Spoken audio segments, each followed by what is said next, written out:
आज आपण परिमेय व अपरिमेय या घटकातील अपरिमेय संख्या पाहणार आहोत. परिमेय संख्येच्या व्यतिरिक्त आणखी अनेक संख्या संख्यारेषेवर असतात. त्या परिमेय नसतात म्हणजेच अपरिमेय असतात. वर्गमुळात 2 ही अशी एक अपरिमेय संख्या आहे. म्हणजे आपण वर्गमुळात 2 ही संख्या संख्यारेषेवर दाखवणार आहोत. म्हणजे आपण जर समजा इथं संख्यारेषा समजा काढली,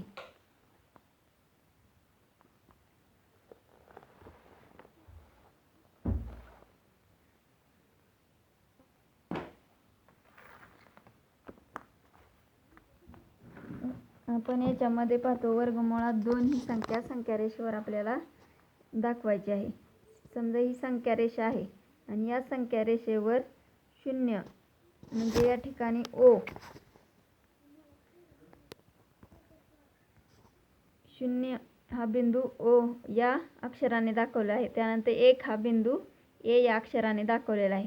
म्हणजे 0 ते 1 या ठिकाणी 1 एकक आहे आणि त्यानंतर A पासून L ही एक या ठिकाणी L ही एक लंब या संख्या रेषेवर L हा लंब काढलेला आहे आणि A या ठिकाणाहून P या ठिकाणी हे पण अंतर 1 एकक घेतलेलं आहे. म्हणजे या ठिकाणी हे OA हे 1 एकक आणि PA हे 1 एकक अंतर आहे आणि PO हे अंतर दोन्ही ठिकाणी जोडून घेतले. म्हणजे या ठिकाणी हे जोडून घेतल्यानंतर PAO हा काटकोन त्रिकोण या ठिकाणी तयार झालेला आहे.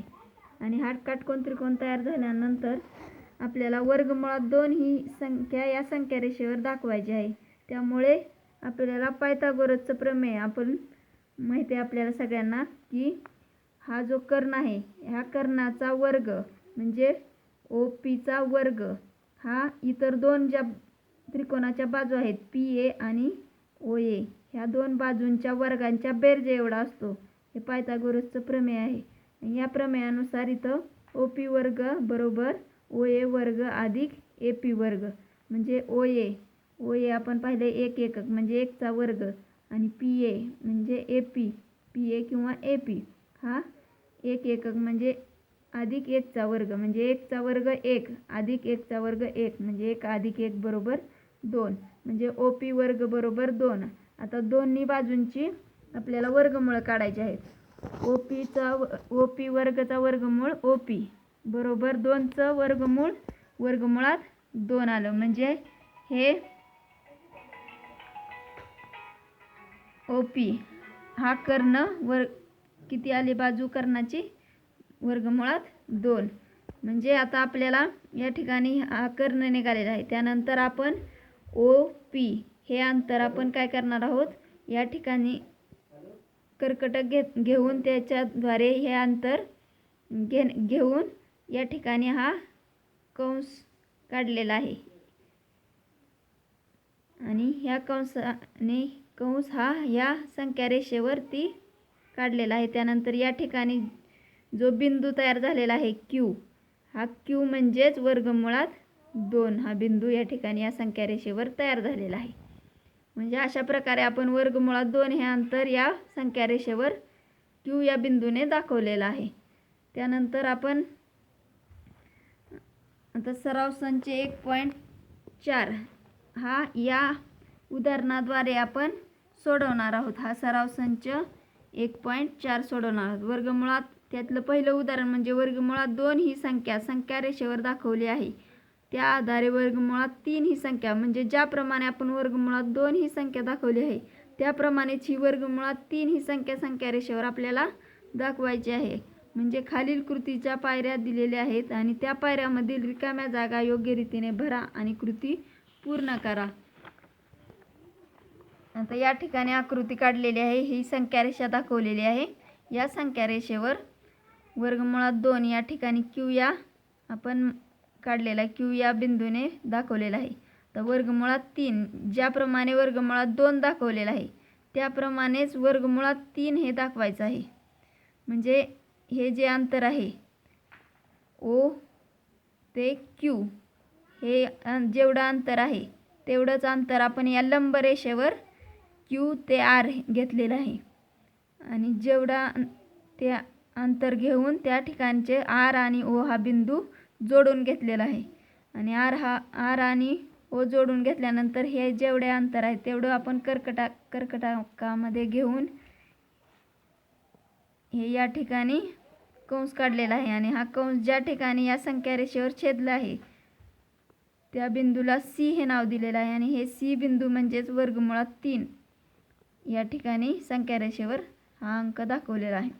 आता आपण इथं कृती दिलेली आहे. संख्या रेषेवर क्यू हा बिंदू डॅश डॅश ही संख्या दर्शवतो. आता या ठिकाणी क्यू हा बिंदू कोणती संख्या दर्शवतो तर वर्गमुळात 2 म्हणजे या ठिकाणी येणार वर्गमुळात 2 ही संख्या दर्शवतो.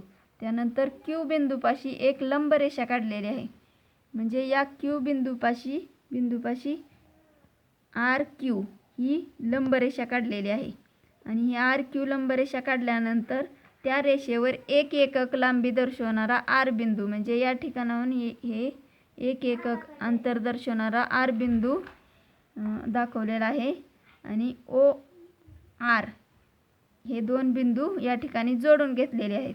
त्यामुळे या ठिकाणी ओ आर आणि क्यू हा काटकोन त्रिकोण तयार झालेला आहे आणि या काटकोन त्रिकोण तयार झाल्यानंतर आपण पायथागोरसच्या प्रमेयाप्रमाणेच आपण पहिल्या उदाहरणात जसं पाहिलं त्याप्रमाणेच या ठिकाणी पायथागोरसचं प्रमेय वापरायचं आहे. म्हणजे ओ आरचा वर्गमुळात हा ओ आर याचा वर्ग बरोबर आर क्यूचा वर्ग अधिक ओ क्यूचा वर्ग याच्याप्रमाणे हे उदाहरण सोडवायचं आहे. या ठिकाणी ओ क्यू म्हणजे ओ क्यू हे वर्गमुळात 2 अंतर आहे. इथून इथपर्यंत वर्गमुळात 2 अंतर आहे आणि त्यानंतर क्यू आर हे 1 अंतर हे 1 अंतर आहे.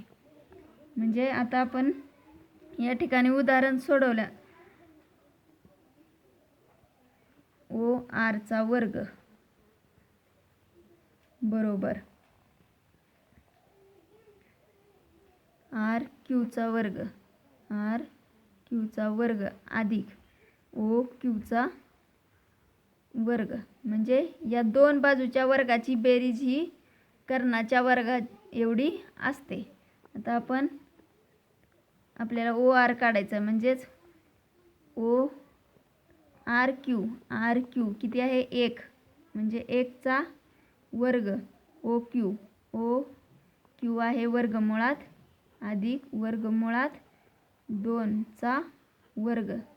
आता 1 चा वर्ग 1 आणि वर्गमुळात 2 चा वर्ग म्हणजे वर्गमुळात 2 चा वर्ग करताना हे जी आपल्याला वर्गमूळ दिलेलं आहे ते निघून जातं म्हणजे याच्यामध्ये राहतं 2 म्हणजे ओ आरचा वर्ग बरोबर आलं 3.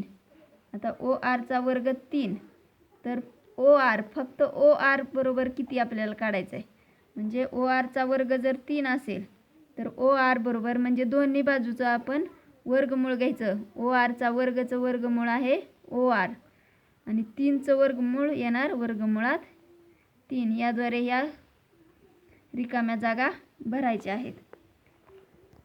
आता आपण तुम्हाला हे पहिलं उदाहरण सोडून दिल्यानंतर आता दुसरं उदाहरण आहे. संख्या रेषेवर वर्गमुळात 5 ही संख्या दाखवा.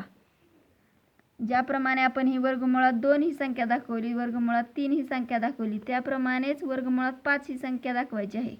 म्हणजे आता इथं वर्गमुळात 3 दाखवली आहे त्यानंतर याच्या पुढे येणार वर्गमुळात 5 वर्गमुळात 7 ही संख्या ज्याप्रमाणे आपण ही 2 3 दाखवली त्याप्रमाणेच तुम्ही वर्गमुळात 5 आणि वर्गमुळात 7 ही संख्या कशी दाखवायची ते तुम्ही हे 2 उदाहरणं वहीमध्ये सोडवा.